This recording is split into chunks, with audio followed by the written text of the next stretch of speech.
Salut, une seule chose à faire ce week-end, c'est aller au festival de BD de Colomiers. Et maintenant, plongeons dans le Japon médiéval. Oko est une série créée par Hub à base de diptyques ayant chacun un thème. Le cycle de l'eau, le cycle de la terre, le cycle de l'air et aujourd'hui le premier tome du cycle du feu. Attention, un dernier diptyque qui sera peut-être la clé de cette saga sera consacré au vide. Pour ce tome 7, nous sommes sur une île qui sous des dehors calmes est prête à s'enflammer. Là, le feu, c'était l'évidence. Le symbole le plus fort était effectivement le plus simple, était le volcan. Mais après, j'ai voulu aussi énormément symboliser ce nouvel élément par la passion amoureuse et la passion dévastatrice. Le feu peut brûler et la passion amoureuse aussi. Surtout que là, elle n'est pas partagée. C'est un mariage arrangé, le début de l'histoire, où apparemment, dans les futurs époux, l'un est très content de ce mariage, mais l'autre pas du tout. C'est pour neutraliser les familles quand se marie ? Exactement, pour les neutraliser et pour créer une dynamique permettant de sortir dans cette histoire une période de chaos. Donc c'est politique, c'est purement politique. Je dirais que la civilisation japonaise peut faire preuve d'un grand raffinement, mais qu'elle côtoie aussi une grande barbarie. L'être humain est multiple et a beaucoup de contradictions. C'est ça qui m'intéresse justement. C'est parfois il va y avoir des scènes de zénitude, des scènes très calmes, très poétiques. Et quelques cases après, justement, la violence devient omniprésente. Le héros, Oko, qui donne le nom, c'est un palindrome, la symétrie parfaite, qui donne le nom à la série, n'est pas si sympathique que ça. Ce Ronin, il est un peu même, il est dur avec ses comparses.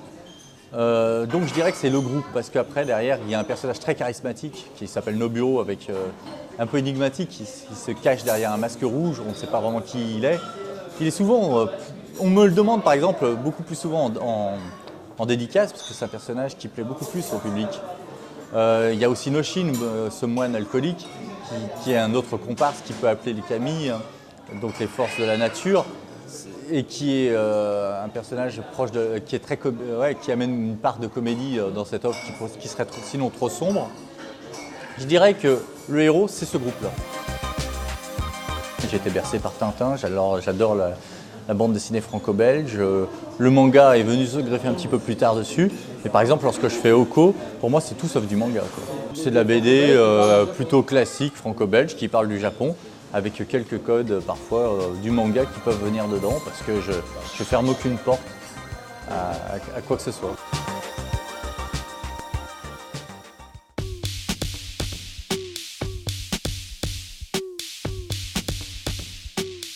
Greg Thompson, après le très remarqué Blankets et le plus convenu Un Américain en balade, revient chez Casterman avec une somme de 672 pages intitulée Habibi.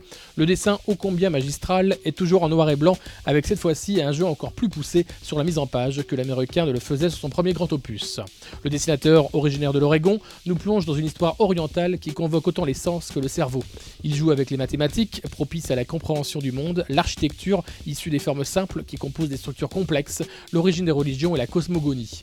On se demande parfois comment, en lisant 100 fois ce grand œuvre, on passerait encore à côté de la finesse du récit et de la mise en page. Contes, histoires, mythes et légendes, Habibi, c'est la rencontre, la séparation et les retrouvailles d'une jeune fille et d'un enfant, puis d'une femme et d'un jeune homme, que le virtuose Thompson, avec sa puissance graphique, nous fait aimer et comprendre. Réédition augmentée chez Dargaud des aventures d'Hergé, de Bocquet, Fromental et Stanislas.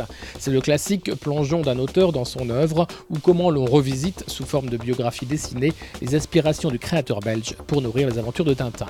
Hergé était un scout, un patriote, la magie vraie ou fausse et la science l'ont fasciné. On y apprend son goût immodéré pour l'art contemporain qui aurait pu lui faire délaisser le 9e art. On comprend comment ces histoires archi-documentées et dessinées en détail n'auraient pu exister sans l'équipe technique qui l'assistait en permanence dans son studio, et puis on entrevoit la rivalité avec l'autre monstre de la BD franco-belge, Astérix. Pour tout non-amateur de Tintin, cette BD à la ligne claire est une belle porte d'entrée dans la tintinophilie.